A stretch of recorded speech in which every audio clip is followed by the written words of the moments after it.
Hello and welcome to a Let's Wung It, which is going to be a two-purpose sort of video. This is a recording I made, I don't even know now, probably November, October of last year, using my nice game capture box there from AverMedia.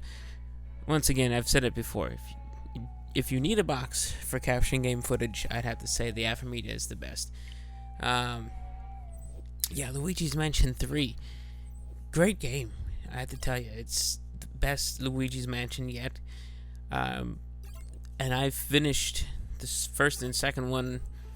I'm trying to remember, I tried to go for all the hidden things in the second one, I believe, but I don't remember if I finished it. Either way, in this one, I did, in fact, rescour floors looking for all the little gems and things. I've tried on games that I've really enjoyed to shoot for 100% completion as much as possible. There we go. This one I've noticed, like you can see the cash are only about $23,000.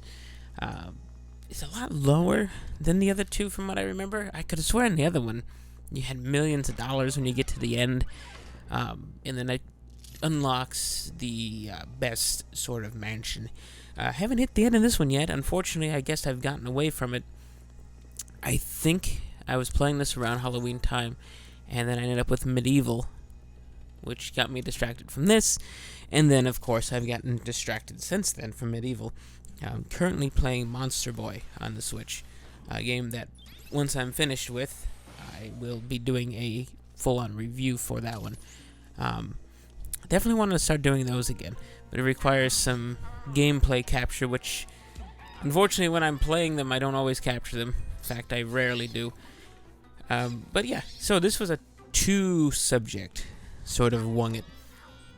The other subject is about when you're moving your game room. So we're about to move again in the next month or two.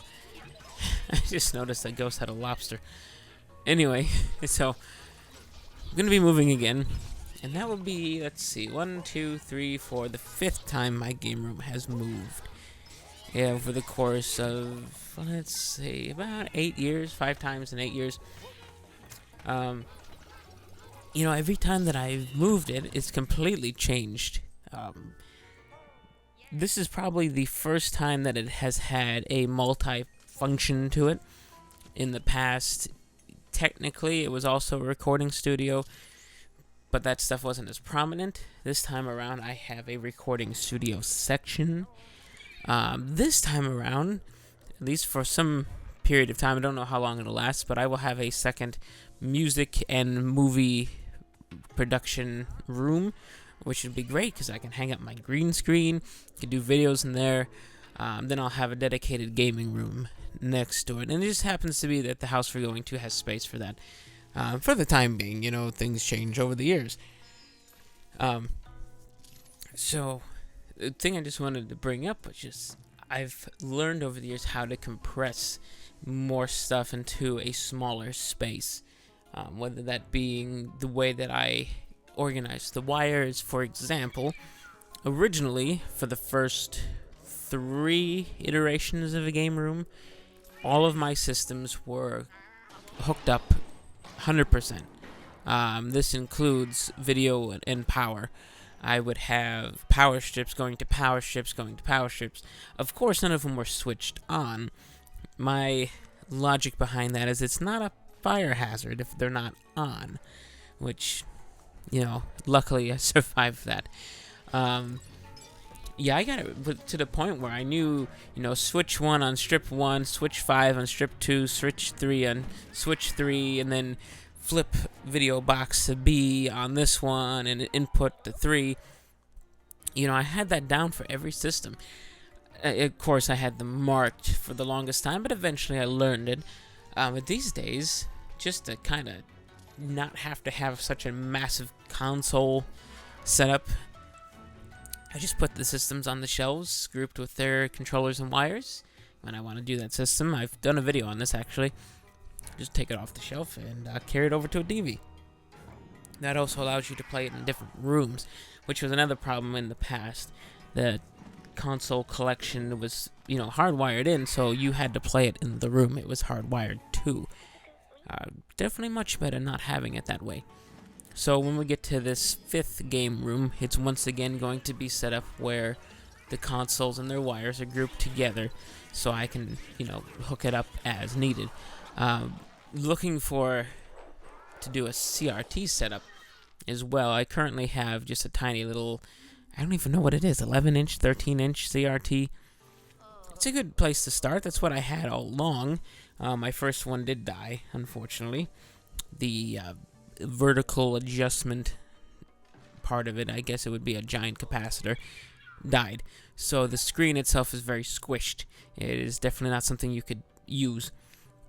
So, well, yeah, I probably could fix it. I'm not looking to fix it. The big problem with them has to do with the fact that they hold electricity for a very, very long time, because the glass tube is basically like a battery. And while you might think it's discharged because it's been sitting for a year, there is a chance it still has thousands of volts ready to send you across the room. So just to kind of save myself from being electrocuted, I got a free, pretty close in size replacement that somebody was about to throw away and let me take it home instead, which is nice. Unfortunately, I haven't hooked it up yet because I was going to clean it off. It was really dirty. So I don't know if it really works or not. I could just be in the same boat. But I see them all the time on the side of the road, or there's some thrift stores around me that have them for like $15 for a 32-inch. Now, of course, 32-inch CRTs weigh about as much as a semi-truck. So good luck for me getting this up the stairs into the new game room at the new location. Alright, and there was a little cut there in the video. That's because I went back to the home screen for some reason. Not really sure why I did that. But anyway, let's talk more about actual Luigi itself here. So, this is the 3rd one in the series, obviously, since it's called Luigi's Mansion 3. And to me, I think they really perfected it. It did take them 3 attempts, obviously, but the first one was very fun. Second one, it was getting better, but it still had its gimmicks because it was on 3DS. It had its limitations with one stick, They had to get over that. And once they reached this one, I think they had it perfected. The levels being on floors here, giving them themes, whether it's like this one is a movie set, you had one that's like a history museum, all kinds of stuff like that. I think that really takes the game and makes it so it's not dull in any way. Sometimes, in at least the first one, it just seemed like more of the same no matter what floor you were on. Yeah, you had themed rooms, you had a library, you had a kitchen, but you still have that here. But just showing what can be done when you can have an artist ghost whose attacks are different from a dinosaur ghost on the history museum level, or you can have here a trash can ghost, which apparently is completely demolishing me. I don't even remember what I had to do to defeat this ghost. I think you just had to have your purple light on it long enough. But it was hard to do because he was moving so much. Of course, you'll probably see me die. Yeah, there goes Luigi. He got squished, unfortunately. But okay, I think that's enough for Luigi's Mansion 3. It's definitely one of those to buy the Switch for. There's so many games on the Switch that I would consider a system seller. Like I've said in other videos, the Switch, to me, leads this generation in variety of games. And a lot of it has to do with the fact that you also have the Nintendo stuff, where you have a Breath of the Wild, which is 100% different from a Mario Kart, which is 100% different from a Mario Odyssey, and a Mario Party, and a Luigi's Mansion. And they're all experiences you just can't get on PS4 or Xbox One. And, for the longest time, they used to say, well, you can't get our other third-party games. Well, that's not entirely true anymore. So, I doubt anybody watching this owns nothing. But if you do, start with the Switch. It's a little cheaper anyway.